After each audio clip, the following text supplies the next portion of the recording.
Hello friends, good morning सभी को। तो आज हम अपना मैथ्स का क्लास कंटिन्यू करते हैं। जैसा कि आपको पता है कि हमने 4.3 के अंदर 5 क्वेश्चन तक आपको कंप्लीट करवा दिया था पीछे की क्लास में, और आज हम अपना छठा क्वेश्चन जो थ्योरेटिकल पार्ट का क्वेश्चन है वो आगे कराएंगे। तो आप देखिएगा, छठा जो क्वेश्चन है वो हम आपके सामने एक बार रीड करके बता रहा हूँ, आप ध्यान से सुनिएगा।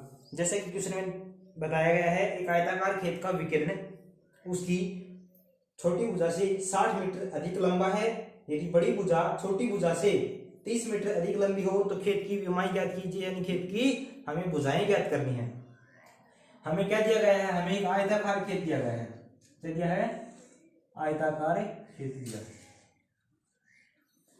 आयताकार खेत है ये, और ये इसकी क्या है? विकिरण।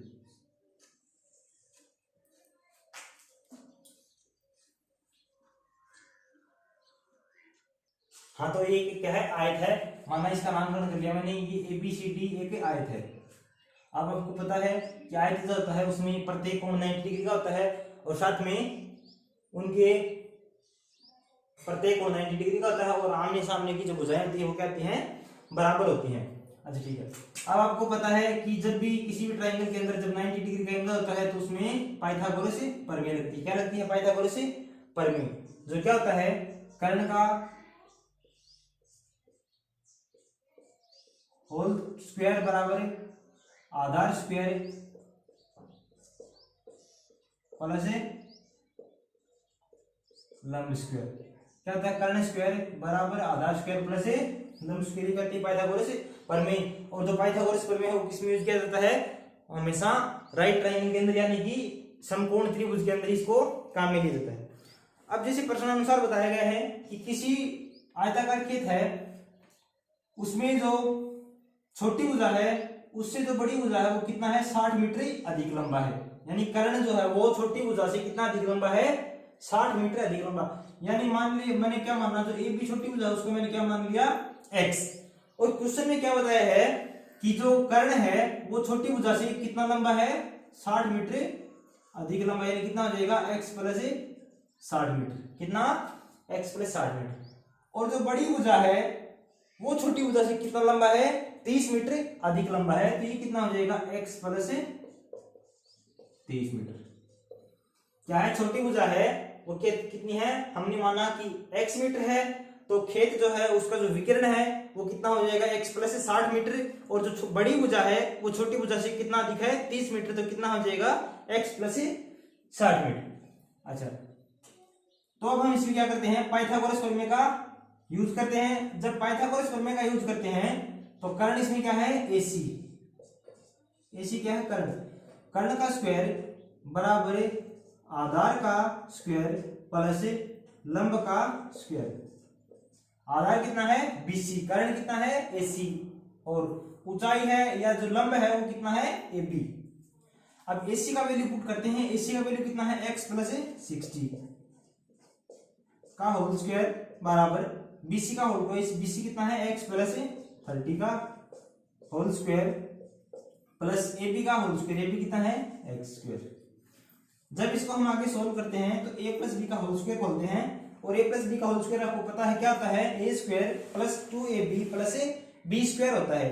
तो क्या हो जाएगा? ये x square plus 2ab 2 into x into 60 plus b square. b का वैल्यू कितना है?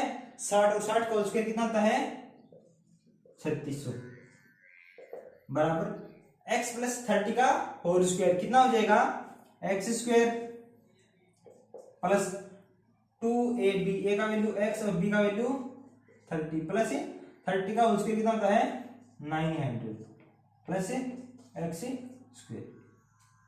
अच्छा, आगे देखिएगा। अब हम क्या करेंगे? दोनों पक्षों में क्या है? x का पद बराबर है, यानी कि x स्क्वायर है, तो क्या करते हैं? x स्क्वायर क्या हो जाएगा? कैंसिल हो जाएगा। ये कितना हो जाएगा? 60 दूनी 120x plus 3600 is equal to 30 दूनी 60x plus 900 plus x square. अब क्या करेंगे? आगे देखिए, जब 120x राइट साइड में पॉजिटिव है, जब राइट साइड में जाएगा तो किसका हो जाएगा? नेगेटिव। और यहाँ पे कितना बच जाएगा? माइनस का 60x। और इसी प्रकार से 3600 में से 900 घटाएंगे तो कितना बचेगा 2700।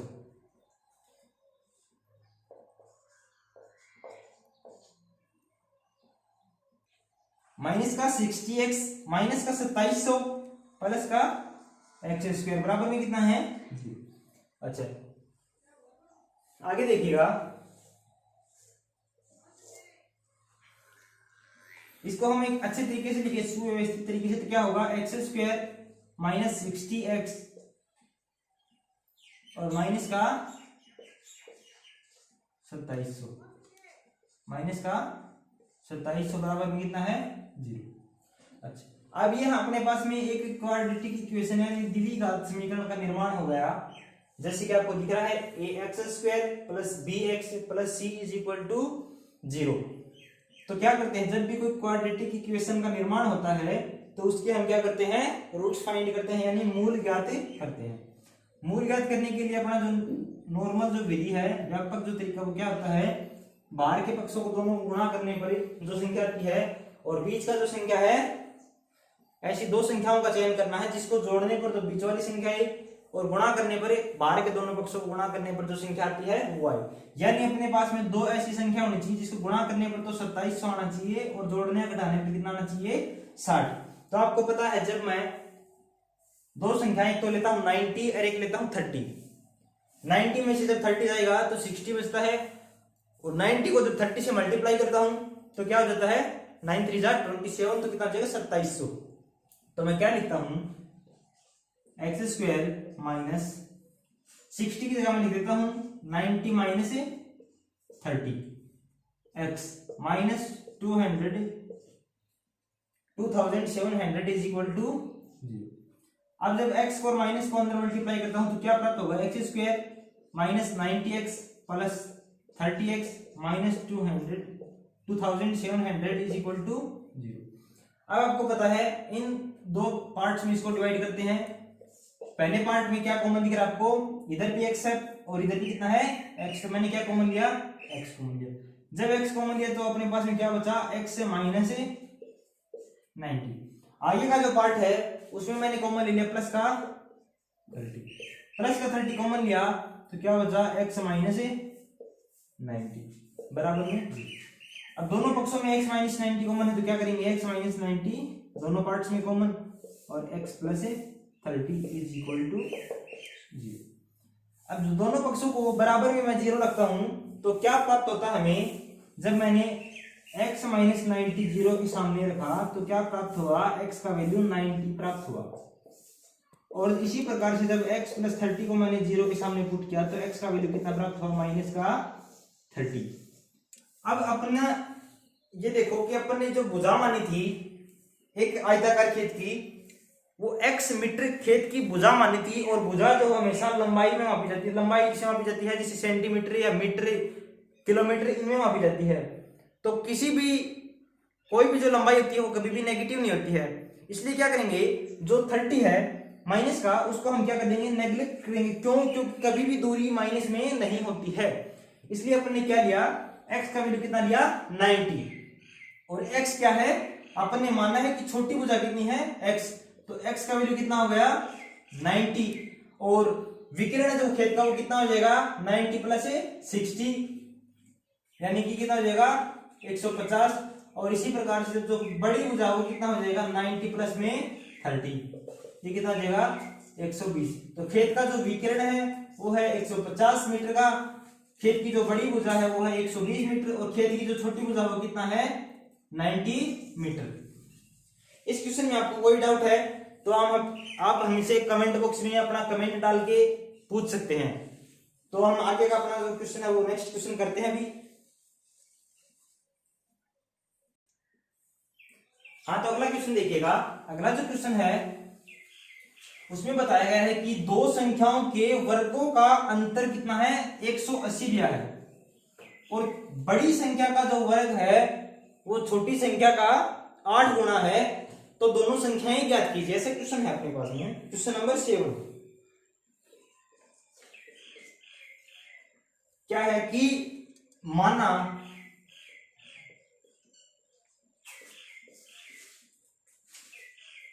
बड़ी संख्या, एक मिनट में मार्कर चेंज कर लेता हूं। हाँ, क्या है, माना बड़ी संख्या क्या है, x माना। हमने क्या मानी, बड़ी संख्या क्या मानी, x मानी।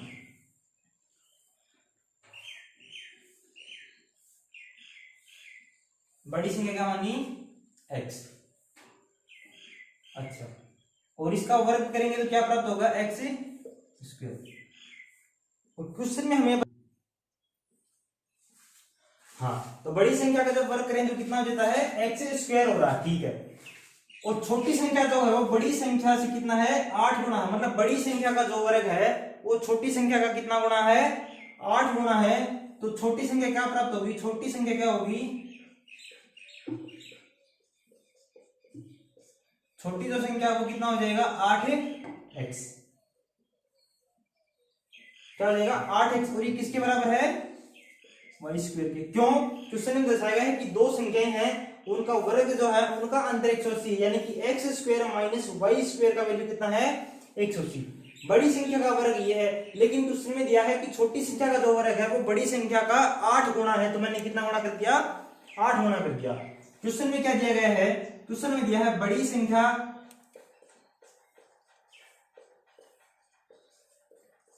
का वर्ग माइनस छोटी संख्या का वर्ग बराबर कितना है, 180। बड़ी संख्या कितना है, एक्स स्क्वायर, माइनस छोटी संख्या का वर्ग कितना है, वाई स्क्वायर, बराबर कितना है, 180। अब मान पुट करते हैं तो x square minus y square का वैल्यू कितना है, 8x minus 180 is equal to 0।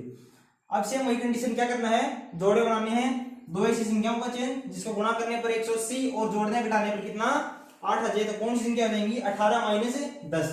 तो क्या करता हूं मैं, 8x का क्या लिखता हूं, 18 minus 10x minus 180 is equal to 0। जब माइनस को और x को अंदर मल्टीप्लाई करते हैं तो क्या प्राप्त होगा, minus 18x plus 10x minus 180 is equal to 0। दोनों पक्षों में क्या कॉमन है, x कॉमन लेते हैं तो क्या होगा, x माइनस 18 प्लस 10 कॉमन लेंगे तो क्या हो जाएगा, x माइनस 18। अब से हम वही कंडीशन क्या करेंगे, दोनों पक्षों को 0 के बराबर रखूंगा। x माइनस 18 मैंने कॉमन लिया तो कितना बचा, x प्लस 10 बच गया इज इक्वल टू 0। दोनों पक्षों को जब 0 के सामने रखा तो x का वैल्यू तो कितना आ गया हमारे पास में 18 और x plus 10 is equal to 0। क्या, तो x की वैल्यू कितनी आ गई, माइनस का 10। अच्छा, अब देखिएगा एक वैल्यू अपने पास में क्या है, 18 है, क्या है, माइनस का 10। तो बड़ी संख्या कितनी हो जाएगी, बड़ी संख्या कितना हो जाएगा, 18 का स्क्वायर करेंगे, ये जो भी माना है वो हो जाएगा। और जो छोटी संख्या है वो कितना हो जाएगा, 18 मल्टीप्लाई में x। x का वैल्यू कितना है, ये कितना हो जाएगा, 144। अब अपना जो मोस्ट इंपोर्टेंट क्वेश्चन आ रहा है, दूरी चाल समय का क्वेश्चन, जो शायद 2018 के अंदर बोर्ड का जो पेपर था उसके अंदर ही क्वेश्चन आएगा। 4.3 के अंदर 8 नंबर क्वेश्चन है, मोस्ट इंपोर्टेंट क्वेश्चन है। मोस्ट इंपोर्टेंट क्वेश्चन लगा लेना, 8 का क्वेश्चन 4.3 के अंदर। क्वेश्चन क्या है कि एक रेलगाड़ी एक समान चाल से 360 किलोमीटर की दूरी तय करती है। एक रेलगाड़ी है, एक निश्चित चाल से चल रही है और कितना दूरी तय करता है, 360 किलोमीटर करता है, ठीक है। यदि उसकी चाल 5 किलोमीटर प्रति हावर की दर से बढ़ा दिया जाए, क्या बढ़ रही है, अभी चाल बढ़ रही है, तो क्या हो जाएगा, समय कम होगा। तो क्या होगा, चाल बढ़ रही है, यदि चाल 5 किलोमीटर प्रति घंटा अधिक होती है तो उसी यात्रा को तय करने में 1 घंटा कम लगेगा। जब चाल बढ़ती है तो क्या हो जाएगा, समय कम होगा, तो 1 घंटा कम लगा। तो रेलगाड़ी की चाल याद करनी है। तो देखो क्या करूंगा, सबसे पहले मैंने माना कि रेलगाड़ी की चाल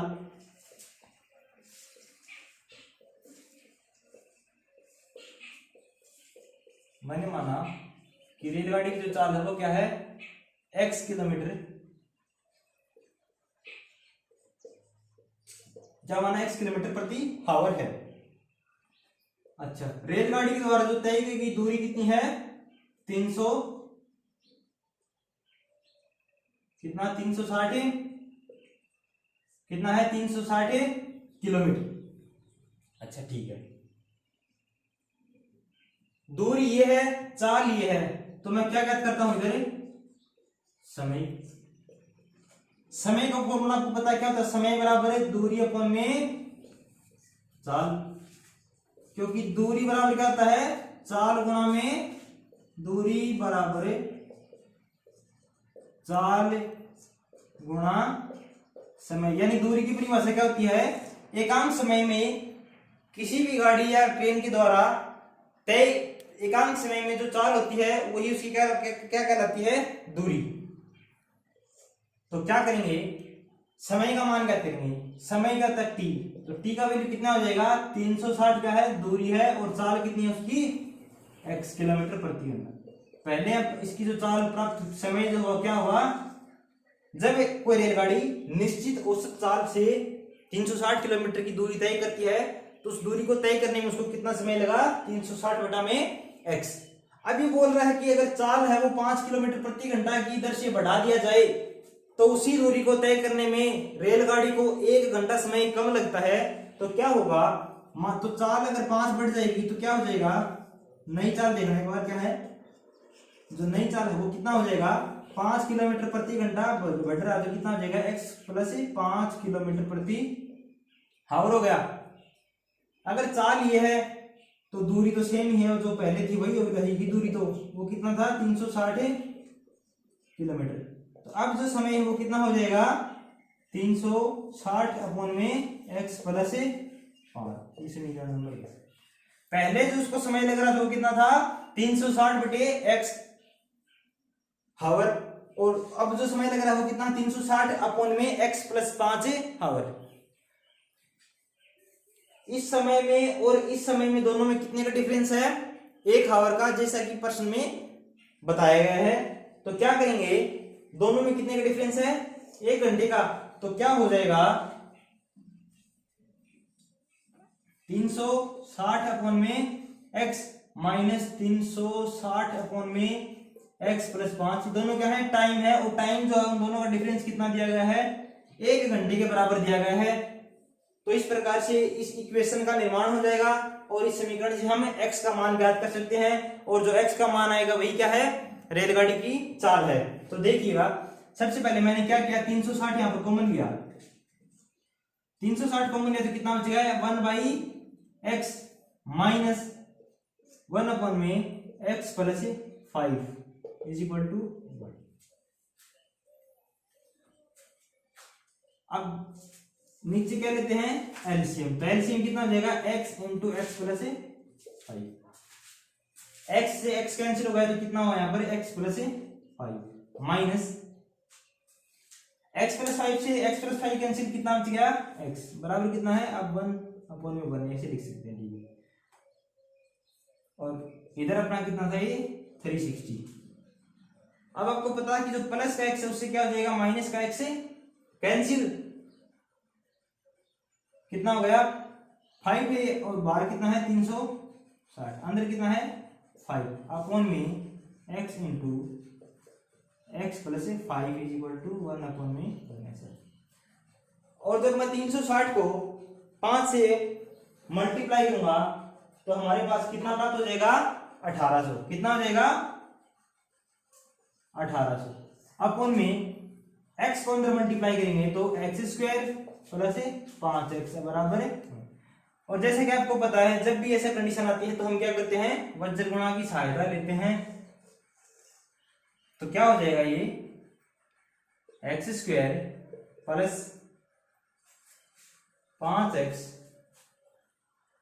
बराबर में 1800। ऐसा ही का हमारे पास क्वाड्रेटिक इक्वेशन यानी कि द्विघात समीकरण का निर्माण हो गया है। तो क्या करेंगे आगे देखिएगा, x square plus 5x minus 1800 is equal to 0। अब वही कंडीशन सेम क्या करना है, दो ऐसी संख्याओं का चेंज करना है, जिसको गुणा करने पर 1800 आ जाए या जोड़ने घटाने पर कितना आ जाए 5 आ जाए। तो क्या होगा, वो दोनों संख्याएं जैसा कि अंतर 5 होना चाहिए, गुणा करने पर 1800 होना चाहिए, तो क्या होगा, एक संख्या मैं ले लेता 45 और जो दूसरी संख्या वो मैं ले लेता हूँ 40। तो 45 को जब मैं 40 से मल्टीप्लाई करता हूँ तो कितना आता है 1800, और जब 45 में से 40 जाते हैं या घटाते हैं माइनस करते हैं तो कितना बचता है 5। तो क्या हो जाएगा x square plus 45 minus 40 x minus 1800 is equal to 0। अब सेम वही क्या करेंगे, प्लस का 45x minus 40x minus 1800 is equal to 0। यहाँ पर दोनों पक्षों में क्या कॉमन है, x है, तो क्या हो जाएगा x प्लस 45 माइनस 40 कॉमन नहीं है तो कितना हो जाएगा x प्लस का 45 बराबर में 0। अब x प्लस 45 दोनों पक्षों में क्या है कॉमन है, तो कितना बचा इधर x minus 40 is equal to 0। दोनों पक्षों में जब 0 बराबर रखता हूँ तो ये कितना आ जाएगा माइनस का 45 और ये कितना आ जाएगा प्लस का 40। और आपको पता है ये x जो हमने माना था वो क्या है, रेलगाड़ी द्वारा तय की गई रेलगाड़ी की क्या है चाल है। और आपको पता है कि चाल कभी भी नेगेटिव नहीं होता है, तो हम क्या करेंगे -45 को नेगेटिव कर देंगे और रेलगाड़ी की जो चाल है वो कितना हो जाएगा 40 किलोमीटर प्रति आवर।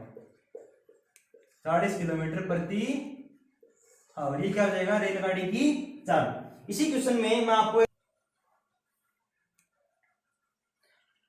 तो आगे मैं कुछ आपको बताता हूं। जैसे कुछ क्वेश्चन ऐसे आते हैं कि किलोमीटर प्रति आवर को मीटर पर सेकंड में चेंज कीजिए और मीटर पर सेकंड को किलोमीटर पर आवर में चेंज कीजिए। ऐसे क्वेश्चन भी आते हैं। क्वेश्चन ऐसे आते नहीं है, लेकिन क्या करते हैं कभी कभी क्या करते हैं, वो इधर तो हमें चाल देते हैं किलोमीटर प्रति आवर में और जो क्वेश्चन ऑप्शन होगा उनमें चाल जो है वो मीटर प्रति सेकंड में दे दिया जाता है। तो क्या करेंगे, जब भी किलोमीटर प्रति आवर को मीटर प्रति सेकंड में बदलते हैं तो क्या करते हैं 5/18 से मल्टीप्लाई करते हैं। किससे 5/18 से। और जब भी मीटर पर सेकंड को किलोमीटर प्रति आवर में बदलेंगे तो क्या करेंगे 18/5 से मल्टीप्लाई करेंगे। आप इस चीज का स्क्रीनशॉट ले लीजिएगा, हमेशा ध्यान में रखिए। मीटर पर सेकंड को किलोमीटर प्रति आवर में बदलेंगे तो 18/5 से मल्टीप्लाई करते हैं और किलोमीटर पर आवर को जब मीटर पर सेकंड में चेंज करेंगे कितना करेंगे 5/18 से मल्टीप्लाई करेंगे।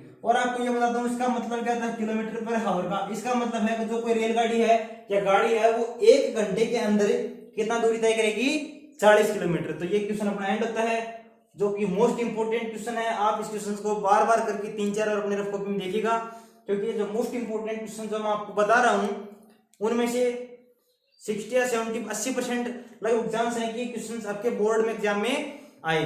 तो हम अपना जो अगला क्वेश्चन है वो करवा रहे हैं।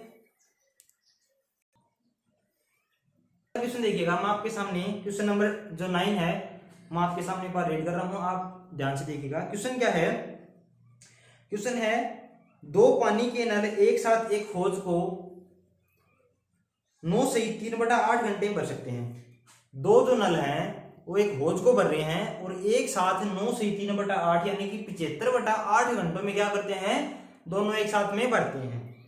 बड़े व्यास वाला जो नल है हौज को भरने में छोटे व्यास वाले नल से 10 घंटे का समय कम लेता है। मतलब जो बड़े व्यास वाला वो क्या लेता है 10 घंटे कम लेता है। तो प्रत्येक द्वारा अलग अलग हौज को भरने में कितना समय लगेगा ये हमें फाइंड करना है। तो देखो क्या करते हैं, एक तो क्वेश्चन में बताया है कि जो दोनों नल है वो एक साथ में हौज को 75/8 घंटे में भर सकते हैं। एक दिया है जो छोटा नल है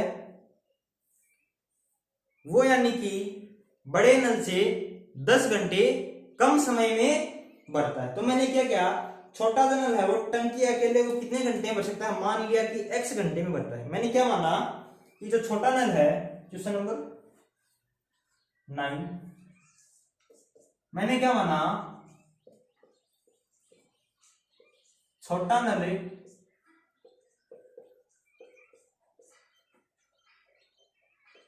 टंकी को भरने में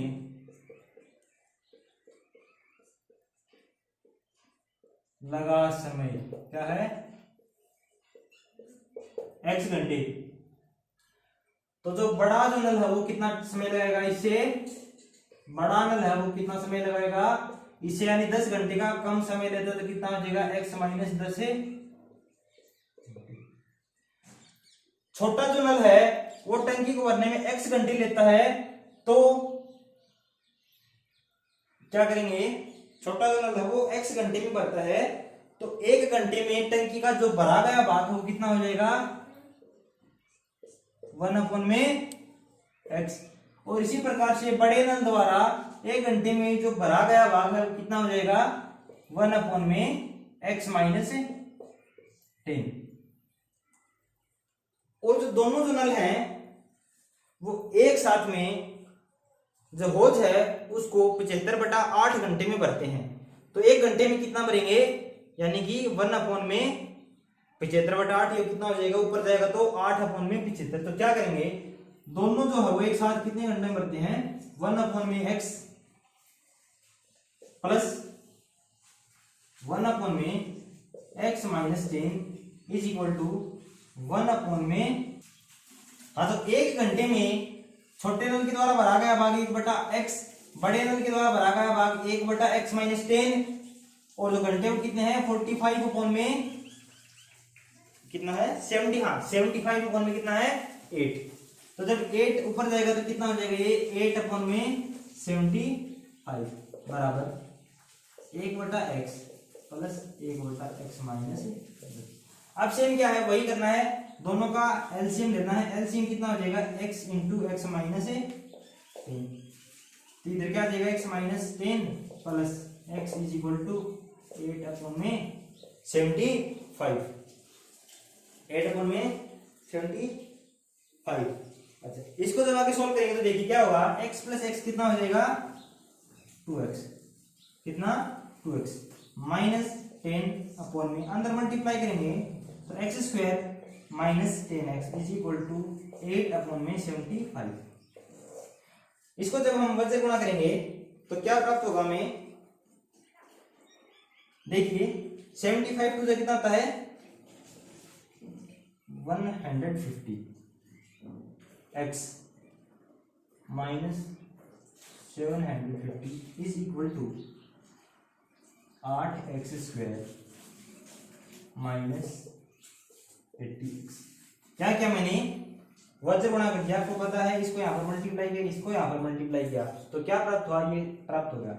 अब देखिएगा जब मैं क्या करूंगा 8x स्क्वायर माइनस 80x, और जब साइड में 150 प्लस का आगे जाएगा तो किसका हो जाएगा माइनस का 150x, और माइनस का 750 है आगे जाएगा किसका हो जाएगा प्लस का 750 इज इक्वल टू।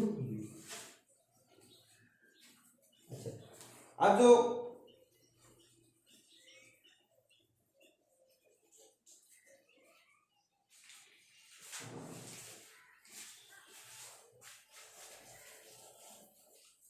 हाँ तो आगे देखिएगा क्या हो गया 8x स्क्वायर, इनको जब ऐड करेंगे कितना आ जाएगा माइनस का 230x प्लस का 750 इज इक्वल टू 0।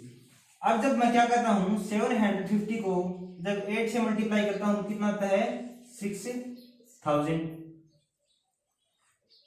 और मतलब हमें दो ऐसी संख्याओं का चयन करना है जिसको जोड़ने या घटाने पर तो 230 आ जाए और गुणा करने पर कितना आना चाहिए 6000।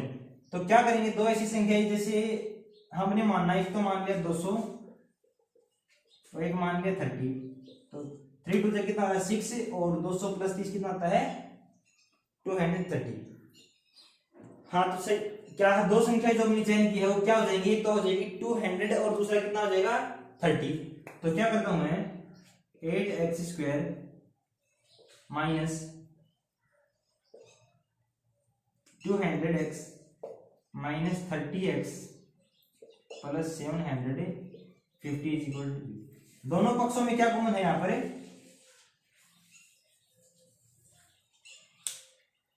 8 कॉमन है, कितना कॉमन है 8, और साथ में x कॉमन है, तो यहाँ पर क्या बचेगा x माइनस 25 क्योंकि 25 घंटा कितना होता है 200 माइनस यहाँ पर 30 कॉमन है, तो यहाँ पर कितना बचेगा x माइनस 25। बराबर 0। अब दोनों पक्षों को जब मैं 0 के बराबर रखता हूँ, एक है 8x माइनस 30 और जो सेकंड है वो कितना है x minus 25 is equal to 0। दोनों पक्षों को जब बराबर में 0 के रखता हूँ मैं अलग अलग, तो क्या प्राप्त होता है, एक तो x का जो वैल्यू अपने पास में आता है 30/8 और जो सेकंड है वो x का वैल्यू कितना आता है 25। तो 8 है, ये है, इसको मान को नेग्लेक्ट करना पड़ेगा। क्यों? क्योंकि ये जो समय है वो 10 घंटे से क्या है समय अधिक है, लेकिन क्वेश्चन में तो ऐसा ही दिया गया कि दोनों नल है वो एक साथ में 10 घंटे में ही भर सकते हैं, और इस हिसाब से क्या है ये 10 घंटे से कम समय है। तो क्या हो जाएगा, छोटा व्यास वाला जो नल है वो क्या करेगा 25 घंटे में भरेगा, क्योंकि अपना एक्स का वैल्यू कितना है 25। तो छोटा जो व्यास है वो कितने घंटे में भरेगा 25 घंटे में भरेगा, और जो बड़ा नल है वो कितने भर देगा 25 माइनस 10 बराबर में 15 हावर। तो बड़ा जो नल है वो उस होज को भरेगा 15 हावर में 15 घंटे के अंदर, और जो छोटा जो नल है उसी टंकी को कितने में भरेगा 25 घंटे के अंदर। तो ये जो अपना क्वेश्चन था ये भी मोस्ट इंपोर्टेंट क्वेश्चन था, और हमारा जो अब 4.3 के अंदर लास्ट क्वेश्चन बचा है, और ये प्रश्नावली 4.3 जो है वो एंड हो जाएगी। तो इसी के साथ में हम अपना अगला 10 नंबर क्वेश्चन स्टार्ट कर रहे हैं। हाँ, तो अगला जो अपना क्वेश्चन है 11 नंबर जो लास्ट क्वेश्चन, वो सेम एज वेल एज कौन से क्वेश्चन है, मैंने अभी आपको जो 8 का जो क्वेश्चन करवाया था दूरी समय चाल वाला क्वेश्चन, सेम उसी प्रकार से क्या है, दो शहरों के बीच की दूरी दी गई, चाल दिया गया है, समय दिया गया है, तो दूरी वगैरह चाल यही क्वेश्चन पूछा गया है। तो इसमें क्या है अपने को वही फॉर्मूला यूज करना है, दूरी बराबर क्या होता है चाल गुना समय, समय बराबर क्या होता है दूरी बटा चाल। तो उस फॉर्मूले के हिसाब से जो 10 का क्वेश्चन है आप कर सकते हैं। तो आप इस क्वेश्चन को करिए। अगर किसी को इस क्वेश्चन में डाउट होता है तो आप कमेंट बॉक्स में कमेंट करके बता सकते हैं कि जी हमें डाउट है। तो कल मैं आते ही क्लास में सबसे पहले आपको क्वेश्चन नंबर 10 ही करवाऊंगा, लेकिन उससे पहले क्या है कि आप इस क्वेश्चन को घर पे कर सकते हैं, एक बार करके देखिएगा, ट्राई कीजिएगा इस क्वेश्चन के लिए।